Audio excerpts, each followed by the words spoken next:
State vice president Shri Sanjay Singh, doctor Shankar Ghosh MLA Siliguri, state secretary Shri Nikhil Ranjan De MLA and cluster incharge, Shri Anandamayi Barman MLA and Shri Durga Murmu MLA, Shrimati Shikha Chatterjee MLA.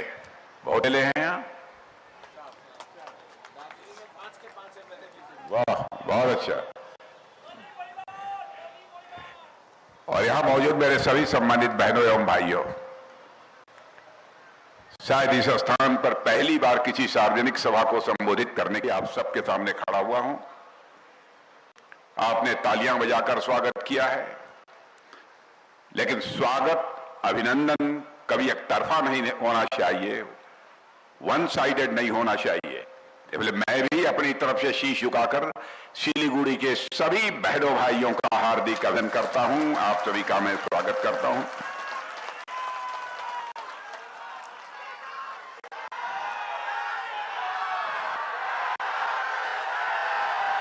भाइयों, आपके candidate Raju बिष्टा के बारे में मैं कहना चाहूंगा। राजू बिष्टा को पिछले कई वर्षों से मैं अच्छी तरह जानता हूं, बहुत नजदीक से राजू बिष्टा को मैंने देखा है, परखा है, और राजू बिष्टा को भारत की संसद में बोलते हुए भी मैंने सुना। आप सब सौभाग्यशाली हैं कि आपका सांसद जब भारत की संसद में बोलने के लिए खड़ा होता है तो बहुत प्रभावी तरीके से अपनी बातों को संसद में रखता है।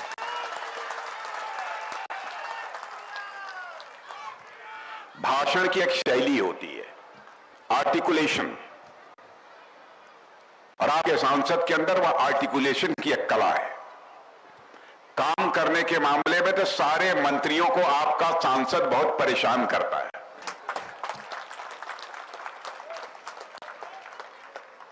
और मैं बतलाना चाहूंगा कि आपके सांसद को सारे जितने भी मिनिस्टर हैं बहुत ही प्यार करते हैं। आज आपके उसी सांसद के लिए फिर से मैं वोट मांगने आया हूं।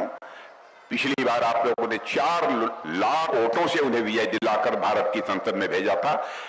इस बार यह रिकॉर्ड टूटना चाहिए और 5 लाख से अधिक वोटों से आप अपने सांसद को मिलाकर भेजिए।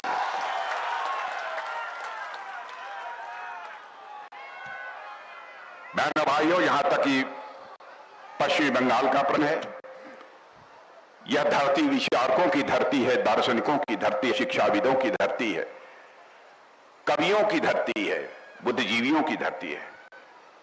इसीलिए पश्चिमी बंगाल के बारे में कहा जाता है कि बंगाल आज क्या सोचता है, भारत कल सोचेगा। यह बंगाल के बारे में धारणा है। लेकिन दुखद स्थिति है कि टीएमसी भी यहां के जनसांख्यिकी को, डेमोग्राफी को बदलने की कोशिश कर रही है। मैं ममता दी से कहना चाहता हूं कि राजनीति केवल सरकार बनाने के लिए नहीं की जानी चाहिए, राजनीति की जानी चाहिए तो देश बनाने के लिए राजनीति की जानी चाहिए। यहां की चाहे गोरखा हो, चाहे राजवंशी हो, चाहे आदिवासी हो, बंगाली हो, हिंदी भाषी हो, राभा हो, टोटो हो, मेचो हो, सभी इस वेस्ट बंगाल की ममता सरकार से पीड़ित हैं। सरकार का काम यह होता है जन कल्याण करना,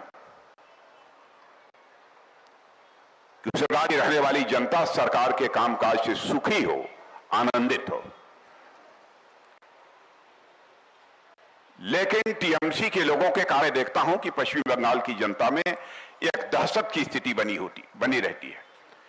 यह बहुत ही दुर्भाग्यपूर्ण स्थिति है। और मैं यहां के बारे में कह सकता हूं, सिलीगुड़ी और दार्जिलिंग के लोग, इतने सारे कौमों को लोग रहते हैं, भाषाएं भी यहां मुझे बतला रहे थे, 100 से अधिक डायलेक्ट्स, बोलियां हैं जिसको लोग यहां बोलते हैं। फिर भी एक दूसरे के साथ भाईचारे के साथ रहते हैं। आपका यह व्यवहार मैं समझता हूं अपने में एक मिसाल है, अपने में उदाहरण है। इसके लिए मैं आप सबको अपनी तरफ से बधाई देता हूं। और मेरे बहनों भाइयों, वेस्ट बंगाल की कानून और व्यवस्था का जहां तक प्रश्न है वो बद से बदतर हो चुकी है। और यह सच्चाई है कि किसी राज्य का डेवलपमेंट करना चाहते हैं, विकास करना चाहते हैं, तो उसकी पहली कंडीशन यह होती है कि वहां पर लॉ एंड ऑर्डर की सिचुएशन चुस्त दुरुस्त हो। लेकिन बंगाल में ऐसे हालात नहीं है। संदेश खाली की घटना, मैं कहना चाहता हूं, सभी को शर्मसार किया। जैसे लगता है यहां सरकार नाम की कोई चीज नहीं है। जिस हुकूमत में माताओं बहनों की इज्जत और अजमत न सुरक्षित हो, ऐसी हुकूमत को लानत है। और ऐसी हुकूमत को सत्ता में बने रहने का मेरे बहनों भाइयों कोई औचित्य नहीं है। और मैं आज आपसे अपील करने आया हूं, इस बार लोकसभा के चुनाव में टीएमसी का, कांग्रेस का सफाया होना चाहिए, सीपीआईएम का सफाया होना चाहिए। और अगली बार होने वाले विधानसभा चुनाव में दावे के साथ कहता हूं, टीएमसी जा रही है और वेस्ट बंगाल में बीजेपी आ रही है।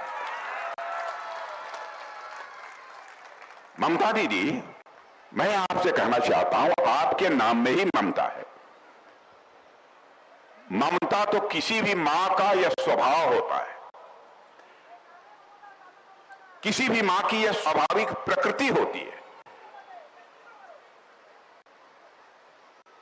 फिर ममता जी, मैं आपसे पूछना चाहता हूं कि जनता का दुख दर्द आपको क्यों नहीं समझ में आता? कहां चली गई है आपके भीतर की ममता? मुझे लगता है कि अब आप केवल नाम की ही ममता रह गई, स्वभाव और व्यवहार में आपकी ममता नष्ट हो चुकी है।